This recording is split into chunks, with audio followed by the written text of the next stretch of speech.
Você é linda, mais que demais. O tema de hoje é música. Quer dizer, não, é literatura. Na verdade, é sobre quando a literatura se utiliza do universo musical para entregar obras riquíssimas sobre os maiores gênios da nossa música.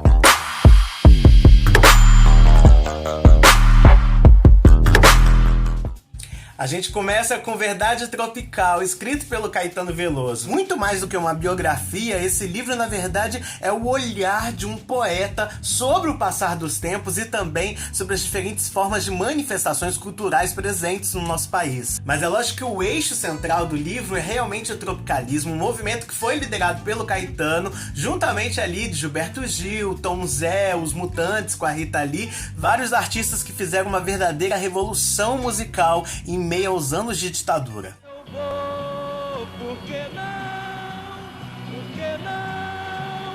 Sobre esse período, Caetano chega a escrever sobre os 2 meses de prisão antes dele ser exilado para Londres junto com Gilberto Gil.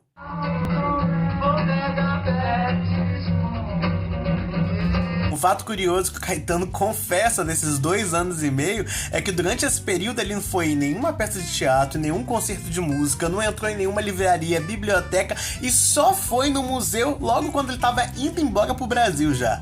Mas também há espaços para confissões íntimas, quando ele fala de Santo Amaro, a cidade onde ele cresceu, onde lá ele descobriu João Gilberto, lá ele conheceu Clarice Lispector e também teve a sua primeira relação sexual.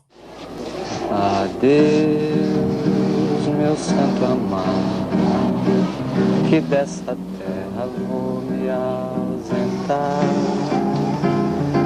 O livro foi lançado em 1997, mas em 2017 ele ganhou uma edição comemorativa pelos 20 anos. Nessa edição tem um novo capítulo onde Caetano fala um pouquinho sobre esses 20 anos que passaram, já que quando o livro foi lançado ele tinha 55 e no relançamento ele já estava com seus 75 anos. Outro detalhe curioso é que o Caetano revela que o livro foi escrito como uma resposta para o jornalista Paulo Francis, quem criticava muito Caetano. Só que Paulo Francis acaba morrendo antes de conseguir ler o livro.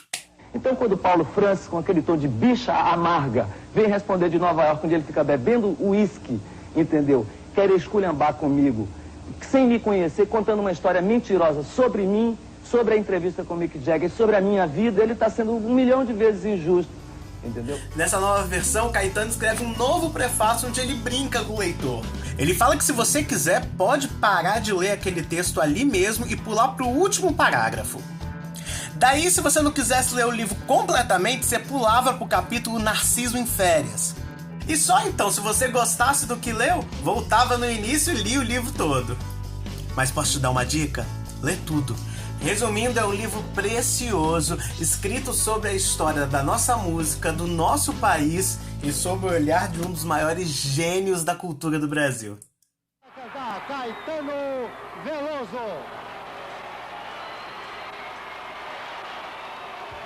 Isso é Tropicália, tem um começo ali no finalzinho dos anos 60, se estendendo ali pelos 70. O próximo livro da nossa lista se foca nessa década setentista para poder fazer um super panorama da obra de um dos grandes astros do rock e do pop do mundo.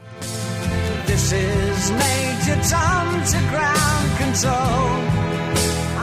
David Bowie e os anos 70, O Homem que Vendeu o Mundo. Um livro necessário e imprescindível para quem é fã desse verdadeiro camaleão do rock. Mas eu gosto muito dele, meu Deus. O livro é escrito pelo jornalista Peter Doggett e ele realmente se debruça sobre a obra de Bowie, construída pela década de 70. Ele começa lá pelo Space Oddity, disco de 1969, e termina a análise no disco Scary Monsters and Super Creeps, disco de 1980. Ou seja, é Bowie na década que é considerada a mais inventiva da sua carreira. E é uma análise minuciosa mesmo, tá? Ele analisa todos os discos dessa época, todas as músicas gravadas, inclusive aquelas que não foram comercializadas oficialmente. E aí vem, detalhes das gravações, o que inspirou cada música gravada, faz uma comparação das músicas com o momento histórico que o mundo atravessava. Uma joia de pesquisa, tá? Um momento ótimo do livro que encanta o coração de qualquer fã do David Bowie é quando Peter relata sobre a escolha do David Bowie para viver um personagem no disco Space Oddity. É nesse álbum que ele se transforma no Ziggy Stardust e no livro você compreende como é que esse processo criativo chegou até aquele momento. Inclusive, lendo o livro, você entende ainda mais o fato do David Bowie não viver muito tempo os mesmos personagens. Tanto que o próprio Ziggy Stardust, esse personagem criado que se tornou um sucesso mundial, acabou sendo assassinado pelo Bowie logo depois, que fez com que essa personagem se transformasse numa verdadeira lenda do rock and roll, igual o próprio Bowie.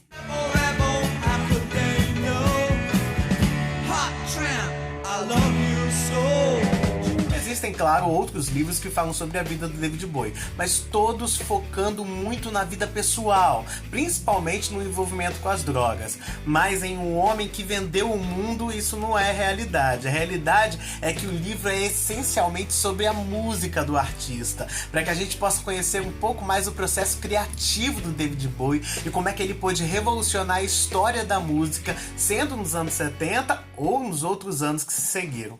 Agora, dos livros em prosa, a gente vai pular para as histórias em quadrinhos para falar de uma das maiores bandas do rock no mundo. Você já sabe de quem eu tô falando, né?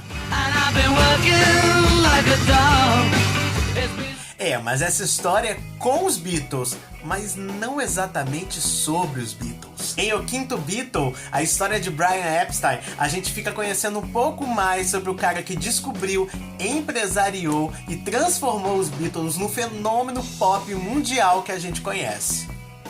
The Beatles were then just four lads on that rather dimly lit stage, somewhat ill-clad, and the presentation was, well, left little to be desired as far as I was concerned, because I've been interested in the theatre and acting for a long time. But amongst all that, something tremendous came over, and I was immediately struck by their music, their beat, and their sense of humour actually on stage. And even afterwards, when I met them, I was struck again by their personal charm. E tudo isso enquanto ele passava por problemas pessoais e psicológicos, principalmente de autoaceitação. Judeu e gay, o Brian, enquanto traçava uma das mais bem-sucedidas trajetórias da música, tinha que se deparar com o preconceito de uma sociedade que ainda considerava os homossexuais uma anomalia. A HQ faz exatamente isso, ela fala desse sucesso que ele alcança com os Beatles em comparação à vida emotiva e sexual dele, que nunca anda pra frente. O roteiro da história em quadrinho é do Vivek J. Tiwari. Ele é muito conhecido por ser o roteirista também das peças da Broadway, Família Addams e American Idiot, que é baseado no disco do Green Day. Mas a cereja do bolo com certeza são os desenhos do Andrew C. Robson e do Kyle Baker. Cada detalhe de luz, de sombreado, de como a página é diagramada, tudo isso é pensado para que seja de uma forma mais musical possível. No final, a gente tem como resultado um trabalho que fala sobre a dor de tentar conseguir ser aceito e se impor numa sociedade que constantemente fala que você não tem esse valor e, ao mesmo tempo, tenta mostrar como um grupo musical foi tão influente na história das pessoas que as próprias músicas podem recontar a história desse grupo sob um novo olhar. E aí, gostou das dicas de hoje? Então corre, vai atrás do seu exemplar e vai ter uma boa leitura, porque com certeza os dias ficam muito melhores quando a gente está lendo algo agradável. Eu quero saber de você quais os livros que vocês estão lendo.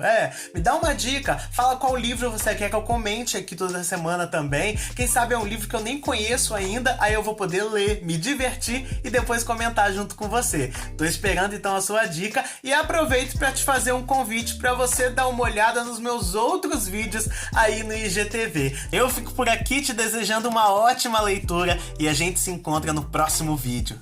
Tchau!